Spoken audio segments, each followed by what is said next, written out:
Dear students, आज का हमारा टॉपिक है वाटर। और यहाँ जो हम बात करेंगे किसके टर्मिनोलॉजी पे, आयनिक इक्विलिब्रियम के चैप्टर से ही रिलेटेड हम एक्सप्लेन करेंगे वाटर मॉलिक्यूल्स को।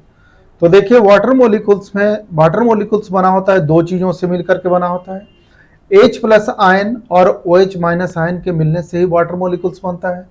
तो 25 डिग्री सेंटीग्रेड पे H प्लस आयन का कंसंट्रेशन वो इक्वल टू हो जाता है किसका, OH माइनस आयन का कंसंट्रेशन। और इसका जो मोलरिटी का वैल्यू आएगा, कंसंट्रेशन का वैल्यू आता है, वो होता है 10 टू द पावर -7। ये रिमेंबर कर करके आपको रखना पड़ेगा, क्योंकि ये एक्सपेरिमेंटल डेटा है कि जब आप 25 डिग्री सेंटीग्रेड पे वाटर मॉलिक्यूल्स के H प्लस आयन का कंसंट्रेशन जब ऐसे स्क्वायर ब्रैकेट में कर करके लिखा हुआ हो तो इसे पढ़ेंगे H plus ion concentration. Similarly आप पढ़ेंगे OH माइनस आयन कंसंट्रेशन, और इन दोनों का वैल्यू यदि इक्वल हो तो ये होता है आपका 10 टू द पावर -7 m के इक्वल हो जाता है। अब यहाँ m है क्या, यहाँ एक कंसंट्रेशन टर्म है m, जिसका फुल फॉर्म होता है मोलरिटी। मोलरिटी क्या होता है, number of moles present in the number of moles of solute present in 1 liter of the solution is known as molarity। तो molarity, normality, mole fraction, molality, these all are the concentration term, लेकिन यहाँ हम use करेंगे केवल molarity का। और हम देख रहे हैं कि वाटर मॉलिक्यूल्स का 25 डिग्री सेंटीग्रेड पे वाटर मॉलिक्यूल्स यदि वाटर मॉलिक्यूल्स तो बना ही होता है H प्लस आयन से एंड OH माइनस आयन से, तो इन दोनों का कंसंट्रेशन इक्वल होता है और किसके बराबर होता है, 10 टू द पावर -7 m के इक्वल होता है। रिमेंबर कर करके रखना पड़ेगा इस बात को। तो जैसा कि आपको पता है कि pH का फार्मूला आप जानते हैं, pH is the negative logarithm of H plus ion concentration. तो नेगेटिव लॉगरिथम यानी माइनस लॉग, तो यहाँ लिख देते हैं माइनस लॉग, और H प्लस आयन का कंसंट्रेशन यहाँ कितना है, 10 टू द पावर -7, तो ऐसे लिख दिए। और इसे जब सॉल्व करेंगे तो 10 टू द पावर -7 है, ये इसके पहले आ जाएगा, यहाँ पे आएगा आगे लॉग के रूल के अकॉर्डिंग, तो माइनस और माइनस क्या हो जाएगा, +7 log 10, और log 10 का वैल्यू होता है 1, तो यहाँ हो जाएगा क्या, 7 × 1 यानी वैल्यू कितना आ जाएगा, 7 आ जाएगा। तो इसी वजह से pH का वैल्यू जो आया वो कितना आ गया है, यहाँ आप देख रहे हैं pH का वैल्यू 7 है। सिमिलरली POH आप जब निकालेंगे तो POH, P का मतलब होता है क्या, ऐसे तो पोटेंज होता है, पावर होता है, लेकिन इसका मतलब होता है नेगेटिव लॉगरिथम, और OH लिखा हुआ है यानी OH minus ion concentration. Similarly आप यहाँ देखिए, यहाँ पुट कर दीजिएगा 10 टू द पावर -7, जैसे कि आपने इसमें किया, तो इसका टोटल, इसका जो वैल्यू आ जाएगा फाइनल आ जाएगा कितना आ जाएगा, ये भी आ जाएगा कितना, 7, यानी pH का भी वैल्यू आ गया 7 और POH का भी वैल्यू आ गया 7। तो 25 डिग्री सेंटीग्रेड पे वाटर मॉलिक्यूल्स का pH और POH का वैल्यू क्या होता है, सेम होता है, यानी 10 टू द पावर, यानी हम कह सकते हैं कि कितना होता है, 7 के इक्वल होता है। और जब pH 7 हो जाए तो हम कहते हैं कि वैसा सॉल्यूशन न्यूट्रल होता है। वैसा सॉल्यूशन कैसा होता है, न्यूट्रल होता है। तो आपको कंक्लूजन में पता चला कि नेचर ऑफ वाटर क्या होता है, आपका न्यूट्रल होता है। कब, जब 25 डिग्री सेंटीग्रेड पे रहेगा तब। लेकिन यही जब 90 डिग्री सेंटीग्रेड पे जब चला जाए वाटर मॉलिक्यूल्स, तो pH का जो वैल्यू होता है वो 6 हो जाता है, तो यानी स्लाइटली एसिडिक हो जाएगा। तो ये क्वेश्चन आपसे पूछा जा सकता है कि 25 डिग्री सेंटीग्रेड पे वाटर मॉलिक्यूल्स का जो pH होता है वो 7, लेकिन वही 90 डिग्री सेंटीग्रेड पे इसका pH का वैल्यू हो जाता है कितना, 6, यानी स्लाइटली एसिडिक। तो जैसे जैसे हम टेम्परेचर बढ़ाएंगे वैसे वैसे वाटर मॉलिक्यूल्स क्या हो जाएगा, एसिडिक हो जाएगा। और ये कई बार इस तरीके का क्वेश्चन पूछा जा चुका है। चलिए और इसको हम एक्सप्लेन करें। अभी तो pH और POH ही हमने लिया है। अब हम बात करते हैं किस चीज़ पे, concentration of H plus ion and OH minus ion in 1 litre water. तो H प्लस आयन कितना है, मोलरिटी, आप किसी को भी मोलरिटी आपने अभी पढ़ा कि H प्लस आयन का कंसंट्रेशन कितना होता है 10 टू द पावर -7 और m का मतलब हो गया मोल पर लीटर, m का मतलब मोल पर लीटर। तो यानी इसका कहने का मतलब हो गया कि आपके पास 1 लीटर कोई सॉल्यूशन है, उसमें number of mole of solute कितना है 1 मोल है। मोलरिटी का तो मतलब यही होता है ना, जैसे कहीं भी लिखा रहे आपको मोल और पर लीटर, तो इससे आप क्या समझेंगे 1 लीटर सॉल्यूशन है, उसमें कितना number of mole of solute dissolve है, यही समझना होगा।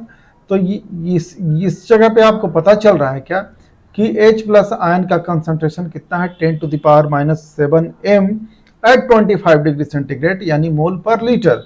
सिमिलरली OH माइनस आयन का कंसंट्रेशन कितना हो जाएगा 10 to the power -7 mole per litre, यानी 1 लीटर में कितना होता है कंसंट्रेशन 10 टू द पावर -7 मोल। या तो H प्लस आयन का भी कंसंट्रेशन हो सकता है या OH माइनस आयन का कंसंट्रेशन भी हो सकता है। रिमेंबर करने वाली बात है। आगे देखिए, number of H plus ions and OH minus ion in 1 litre water. तो नंबर ऑफ आप निकालना चाहें कि number of H plus ion in 1 litre water हो जाएगा 10 टू द पावर -7 Na, और Na यहाँ क्या है, Na का मतलब हो गया एवोगाद्रो नंबर जिसका वैल्यू होता है 6.022 इंटू 10 टू द पावर 23, और number of OH minus ion कितना हो जाएगा 10 टू द पावर -7 Na, दोनों का वैल्यू क्या है इक्वल है। नेक्स्ट पॉइंट पे अब हम बात करते हैं इन वाटर, और आपको क्या क्या रिमेंबर कर करके रखना होगा। In water number of H2O molecules is to number of H plus ion का जब आप रेशियो निकालेंगे, ये H2 है दोनों का रेशियो, तो नंबर ऑफ H2O मॉलिक्यूल्स होता है 55.55 Na, ठीक है, क्योंकि 1 लीटर जब आप वाटर मॉलिक्यूल्स लेते हैं तो उसमें नंबर ऑफ मोल्स होता है 55.55। तो नंबर ऑफ मॉलिक्यूल्स निकालने के लिए आपको एवोगाद्रो नंबर से क्या करना पड़ेगा, उसमें मल्टीप्लाई करना पड़ेगा, इस वजह से 55.5 इंटू Na लिख दिए हैं, और ये हो जाएगा कितना 10 टू द पावर -7 Na, अभी ऊपर आपने निकाला। तो इन दोनों का जब आप रेशियो लीजिएगा तो इसका वैल्यू आ जाएगा 55.5 इंटू 10 टू द पावर 7:1, और ये कई बार ये क्वेश्चन बन करके आता जाता रहता है कि नंबर ऑफ H2O मॉलिक्यूल्स और number of H plus ions का आप बताइए रेशियो की कितना होगा, तो 55.55 इंटू 10 टू द पावर 7:1। तो 1 H plus ion is obtained from 55.55, तो एक ही 5 लिखें, into 10 to the power 7 H2O molecules. कुछ और बातें जो आपको हर हाल में रिमेंबर कर करके रखना पड़ेगा, वो क्या है, ये नोट में इसको डाल दिए हैं। Number of H2O moles in 1 litre water कितना हो जाता है, 1 लीटर यानी वाटर का डेंसिटी होता है 1 ग्राम पर सीसी, यानी पर मिलीलीटर, सीसी कहिए या मिलीलीटर। आपको पता है कि 1000 यदि सीसी होगा, इसका मतलब क्या हो गया, 1 ग्राम पर सीसी का मतलब ये हो गया कि 1 सीसी आपके पास H2O है, तो इसमें कितना ग्राम हो जाएगा, 1 ग्राम वाटर मॉलिक्यूल्स हो जाएगा H2O। तो ये जब 1000 सीसी होगा H2O तभी कितना हो जाएगा, 1000 ग्राम हो जाएगा, कितना 1000 ग्राम H2O हो जाएगा। तो 1000 ग्राम H2O हो जाएगा, यानी 1 लीटर में 1000 सीसी का मतलब हो गया क्या, 1 लीटर आपके पास H2O है, तो उसका जो वजन होता है यानी वेट जो होता है वो 1000 ग्राम के क्या होगा, इक्वल होगा। तो देखिए आपको निकालना है मोलरिटी, तो मोलरिटी निकालने के लिए number of H2O moles in 1 litre निकालना है, तो आपको क्या करना पड़ेगा, इसके वेट को लिखना होगा। तो वेट हो गया कितना 1000 ग्राम इन 1 लीटर, और आप जैसा कि आपको पता है कि number of mole equal to होता है weight by molecular weight, weight by molecular weight, number of moles equal to, तो वेट यहाँ कितना लिखे हैं 1000, और मोलिकुलर वेट H2O का कितना होता है, H2O का मोलिकुलर वेट इसका देख लीजिए 2 और प्लस कितना 16 यानी 18, तो 18 से डिवाइड कर दिए तो टोटल वैल्यू आ गया 55.55 मोल्स।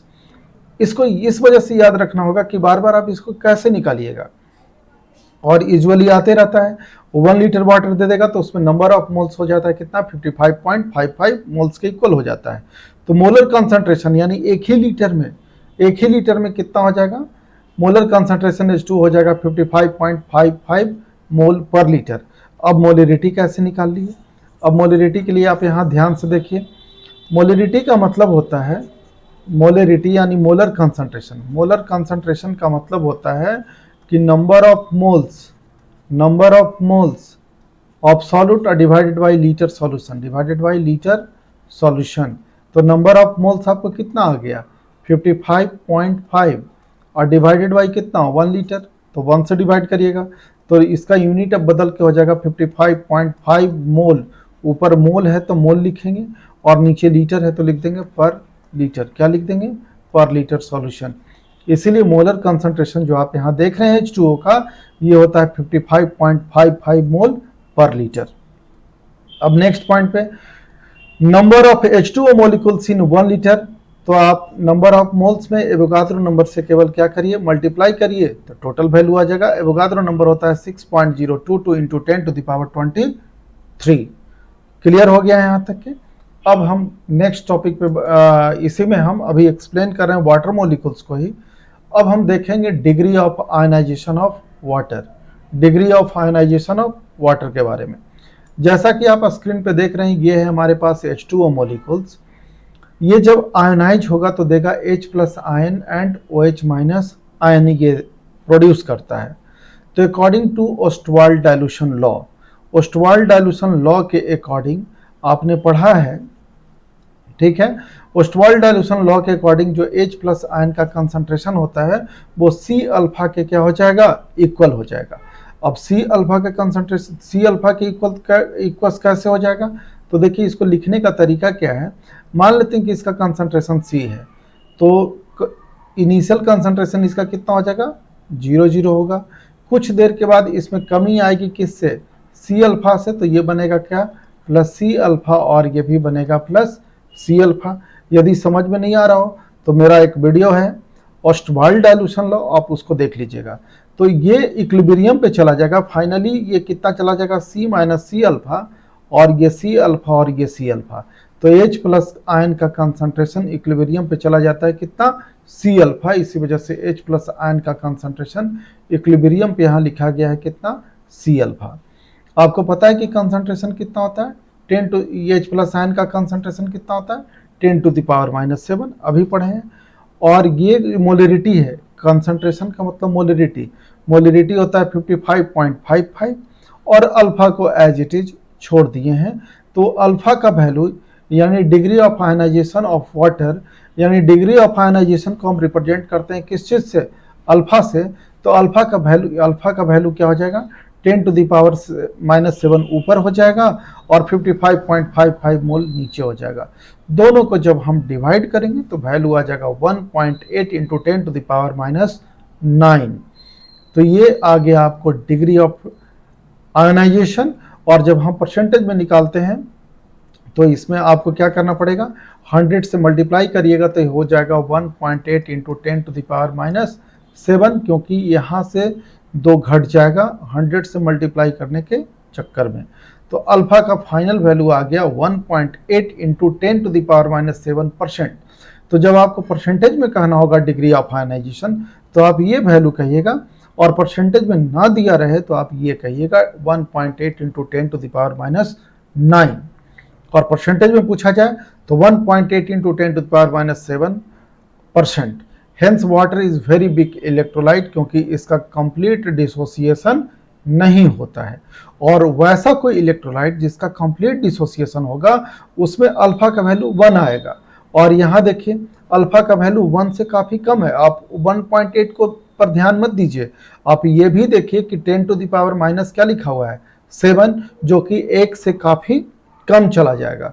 तो जब अल्फा का वैल्यू 1 से काफ़ी कम हो जाए या 1 से कम हो जाए तो वैसा इलेक्ट्रोलाइट होता है वीक इलेक्ट्रोलाइट। और जिसका वैल्यू 1 से ज़्यादा डिग्री ऑफ डिसोसिएशन और आयनाइजेशन का वैल्यू नहीं होता है तो 1 होगा तो वो हो जाएगा स्ट्रॉन्ग इलेक्ट्रोलाइट। तो अब आपसे पूछा जाएगा कि वाटर मॉलिक्यूल्स का अल्फा का वैल्यू कितना होता है, तो 1.8 into 10 to the power -7% degree of ionization यानी अल्फा का वैल्यू। और यदि पूछा जाए परसेंटेज नहीं दिया रहेगा तो 1.8 इंटू 10 टू द पावर -9 यही बोलेंगे। और ये जितनी बातें अभी आज हम पढ़ा रहे हैं इन सबों को याद ही रखने में ही भलाई है, क्योंकि जब एग्ज़ाम में आएगा तो आपको समझ में नहीं आने वाला है। कुछ कुछ डेटा तो डायरेक्ट पूछता है, तो डायरेक्ट हम आंसर कर देंगे। तो इन सब बातों को आपको याद रखना पड़ेगा। इसी में एक्सप्लेन करते हुए अभी हम सारे प्रॉपर्टीज किसका एक्सप्लेन कर रहे हैं, वाटर का। तो चलिए अभी हम अब बात करते हैं आयनाइजेशन कांस्टेंट ऑफ वाटर। सब अलग अलग टर्म है, सारा टर्म अलग अलग है। अब हम बात करने जा रहे हैं किस चीज़ पे, अब हमारा टॉपिक है ionization constant of water. Ionization constant of water, ये वाटर को एक्सप्लेन करने में ही सारा टॉपिक हमारा आते चला जा रहा है। तो देखिए आयनाइजेशन कांस्टेंट, तो ये वाटर मॉलिक्यूल्स है और ये आयनाइज हो रहा है। आयनाइज करने का मतलब कि ये अपने कंपोनेंट आयन में टूट रहा है। तो ये टूट गया तो टूट गया, तो टूट गया है। तो आयनाइजेशन कांस्टेंट हम कैसे लिखेंगे, तो आयनाइजेशन कांस्टेंट कहिए या इक्विलिब्रियम कांस्टेंट कहिए। इक्विलिब्रियम क्यों, क्योंकि जब ये वाटर मॉलिक्यूल्स आयनाइज होता है तो ये इक्विलिब्रियम को क्या करता है, फॉर्म करता है। तो इक्विलिब्रियम का इसने क्या किया, फॉर्मेशन किया। तो K का वैल्यू जब हम लेते हैं तो सबसे पहले लिखते हैं प्रोडक्ट का कंसंट्रेशन का प्रोडक्ट्स, यानी प्रोडक्ट्स ऑफ, मल्टीप्लाई कर दिए तो इसका मतलब क्या हो गया, प्रोडक्ट ऑफ प्रोडक्ट्स। तो ये दोनों प्रोडक्ट हैं, इन दोनों का कंसंट्रेशन। तो कंसंट्रेशन आपको स्क्वायर ब्रैकेट में इसको लिखना क्या है, जरूरी है। जब आप इसे स्क्वायर ब्रैकेट में नहीं लिखेंगे तो ये सही नहीं होगा। डिवाइडेड बाई आप क्या कर लीजिएगा, रिएक्टेंट का कंसंट्रेशन यानी H2O।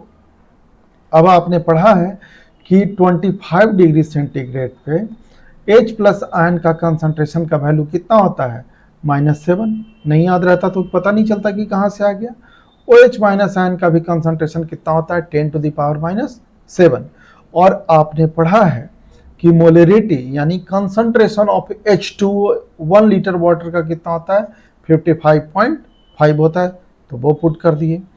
तो आयनाइजेशन कांस्टेंट ऑफ वाटर जब हम पूरा सॉल्व करेंगे तो इसका वैल्यू आ जाएगा 1.8 इंटू 10⁻16।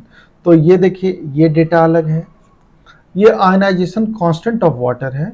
और इससे आप पढ़ रहे, इससे पहले पढ़ रहे थे degree of ionization of water यानी अल्फा का वैल्यू।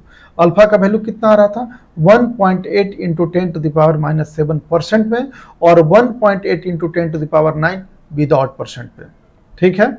और यहाँ आप पढ़ रहे हैं क्या, आयनाइजेशन कांस्टेंट ऑफ वाटर, और इसका वैल्यू कितना आया, 1.8 इंटू 10⁻16। क्लियर हो गया।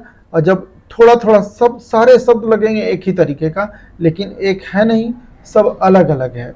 अब आ जाइए आयनिक प्रोडक्ट ऑफ वाटर, ये भी लगेगा उसी तरीके का, लेकिन ध्यान देने वाली बात है आयनिक प्रोडक्ट में केवल H प्लस आयन और OH माइनस आयन का ही हम प्रोडक्ट निकालेंगे, इसका प्रोडक्ट हम नहीं निकालेंगे।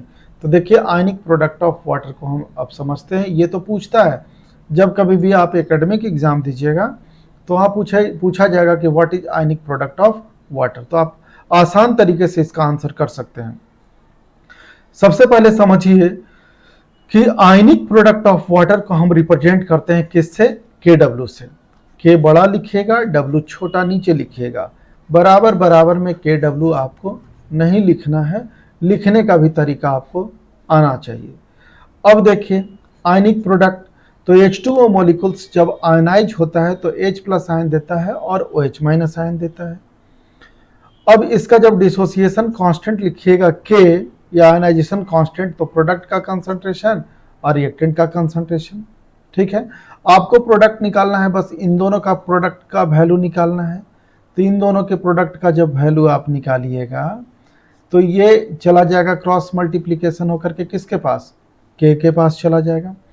तो जब K और कंसंट्रेशन ऑफ H2O इन दोनों के को हम जब मल्टीप्लाई कर देते हैं तो वैल्यू आ जाता है किसके equal, H concentration of H plus ion and OH minus ion के कंसंट्रेशन के इक्वल आ जाता है। तो इन्हीं दोनों के प्रोडक्ट को हम बोलते हैं क्या, KW। इन्हीं दोनों के प्रोडक्ट को क्या बोलते हैं, KW। इस वजह से इसके जगह पर लिख दिए KW, और आयनिक प्रोडक्ट तो आपका हो ही गया, H plus ion and OH minus ion. तो since dissociation takes place to a very small extent. Dissociation water molecules का बहुत ही कम होता है। क्यों कम होता है? क्योंकि ये वीक इलेक्ट्रोलाइट है। स्ट्रॉन्ग इलेक्ट्रोलाइट होता तब न जाकर के ये क्या होता, स्ट्रांगली ये डिसोसिएट हो जाता, लेकिन यहाँ स्ट्रांगली डिसोसिएट नहीं होगा। तो H2O में भी कंसंट्रेशन ऑफ H2O में भी रिगार्डेड एज कांस्टेंट, ये कभी चेंज ही नहीं होता। तो इसलिए K और H2O का जो कंसंट्रेशन ऑफ H2O है, इन दोनों के प्रोडक्ट को हम बोलते हैं KW, और इसी को कहा जाता है called ionic product of water. समझ गए इसको? कोई तकलीफ नहीं है। तो KW का मतलब हो गया concentration of H plus ion into concentration of OH minus ion, ठीक है। और KW का मतलब हो गया आपके पास कि KW का वैल्यू आपका आयनाइजेशन कांस्टेंट और H2O के कंसंट्रेशन के प्रोडक्ट के इक्वल होता है। आइए नेक्स्ट पॉइंट पे हम बात करें। अब देखिए आपने क्या पढ़ा, KW equals to H plus ion concentration and OH minus concentration 25 degree centigrade पे। इसका वैल्यू होता है 10 टू द पावर माइनस 7, इसका भी होता है 10 टू द पावर माइनस 7। तो दोनों को यहाँ क्या किए, प्रोडक्ट निकाल दिए, तो वैल्यू आ गया 10 टू द पावर माइनस 14। यानी KW का मतलब कि डिसोसिएशन कांस्टेंट ऑफ वाटर और into the concentration of the H2O is equals to KW। तो आप यहाँ देखिए कि KW का वैल्यू K के वैल्यू से क्या हो जाएगा, ज़्यादा हो जाएगा। कैसे होगा? क्योंकि K में KW का वैल्यू कब आ रहा है, जब हम डिसोसिएशन कांस्टेंट को मल्टीप्लाई कर रहे हैं किससे, H2O के कंसंट्रेशन से, तब ये वैल्यू आ रहा है KW। इस वजह से KW का जो वैल्यू आता है वो ग्रेटर देन होता है डिसोसिएशन कांस्टेंट यानी K। Value of KW depends on temperature, ठीक है। सारे बात को आपको याद रखना होगा। नीचे आ जाइए, वेरियस फॉर्म्स ऑफ KW। अब कभी कभी एग्जाम में पूछता है कि which of the following represents the ionic product of water. अभी आपने KW के बराबर क्या पढ़ा है, concentration of H plus ion and concentration of OH minus ion concentration, ठीक है। एक मिनट, हाँ। और आपको पता है कि दोनों का कंसंट्रेशन क्या होता है, इक्वल होता है। तो यदि आप इसके जगह पे OH माइनस आयन के कंसंट्रेशन के जगह पे H प्लस ही लिख देंगे तो ये दोनों का क्या आ जाएगा, दोनों का स्क्वायर आ जाएगा, H प्लस आयन का square. Similarly H plus ion के जगह पे आप OH माइनस आयन ही लिख देंगे तो ये OH माइनस आयन और OH माइनस आयन का कंसंट्रेशन का स्क्वायर आ जाएगा। आपको पता है कि प्रोटोन के साथ H प्लस के साथ यदि H2O मिल जाए और ये वाटर मॉलिक्यूल्स में है ही, तो ये बना देता है क्या, H3O प्लस आयन। यानी हाइड्रोनियम आयन और हाइड्रोक्सिल आयन के प्रोडक्ट को भी हम क्या बोलते हैं, KW। ये हाइड्रोनियम आयन हो गया और ये प्रोटॉन हो गया। KW को और भी हम लिख सकते हैं H3O प्लस का स्क्वायर। क्यों? क्योंकि इसको भी हम चेंज कर लें किस जगह पे, H प्लस आयन के फॉर्म में। H प्लस आयन को और भी हम क्या लिखते हैं, H3O प्लस यानी हाइड्रोनियम आयन भी लिखते हैं, क्योंकि प्रोटॉन एसोसिएट कर जाता है किसके साथ, वाटर मॉलिक्यूल्स के साथ, तो बनाता है आपको हाइड्रोनियम आयन। तो वेरियस फॉर्म हो गया ये किस चीज का, ये हो गया KW का। आइए नेक्स्ट पॉइंट पे, इफेक्ट ऑफ टेम्परेचर। टेम्परेचर का क्या इफेक्ट पड़ता है? तो टेम्परेचर का इफेक्ट पड़ता है कि H2O है आपके पास, तो ये टूटेगा H प्लस में और OH माइनस आयन में। तो ionization of water is endothermic process होता है, यानी इसको ब्रेक डाउन करने के लिए आपको क्या देना पड़ेगा, टेम्परेचर देना पड़ेगा। तो जैसे जैसे आप टेम्परेचर बढ़ाइएगा इसका डिग्री ऑफ डिसोसिएशन बढ़ जाएगा, इस वजह से concentration of H plus ion और OH माइनस आयन भी बढ़ जाएगा। साथ साथ में KW का भी कंसंट्रेशन बढ़ेगा, वैल्यू बढ़ेगा, और PKW का बढ़ जाएगा, क्योंकि P का मतलब ही होता है माइनस लॉग KW। समझ गए? तो निगेटिव जैसे ही लगा तो KW का वैल्यू बढ़ेगा तो PKW का वैल्यू घट जाएगा। 25 डिग्री सेंटीग्रेड पे KW का वैल्यू होता है 10 टू द पावर माइनस 14 और 90 डिग्री पर होता है 10 टू द पावर माइनस 12। इसी वजह से वाटर मॉलिक्यूल्स क्या हो जाता है, acidic eight 90 degree centigrade.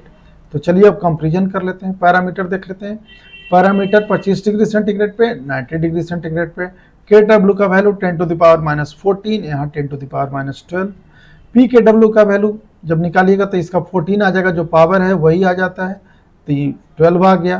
pH equal to होता है pKw/2 is equal to POH, तो ये न्यूट्रल रहेगा और ये स्लाइटली क्या हो जाएगा 90 डिग्री पे एसिडिक हो जाएगा, क्योंकि pH का वैल्यू जैसे ही 7 से डिक्रीज करता है तो ये एसिडिक होता है।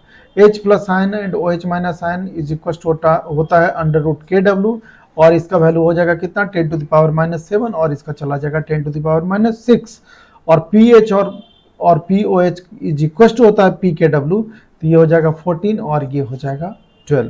तो ये था हमारा एक्सप्लेनेशन ऑफ वाटर, और बेसिकली यहाँ आपने सीखा किस चीज़ के बारे में, आयनिक इक्विलिब्रियम से रिलेटेड आपने सीखा है।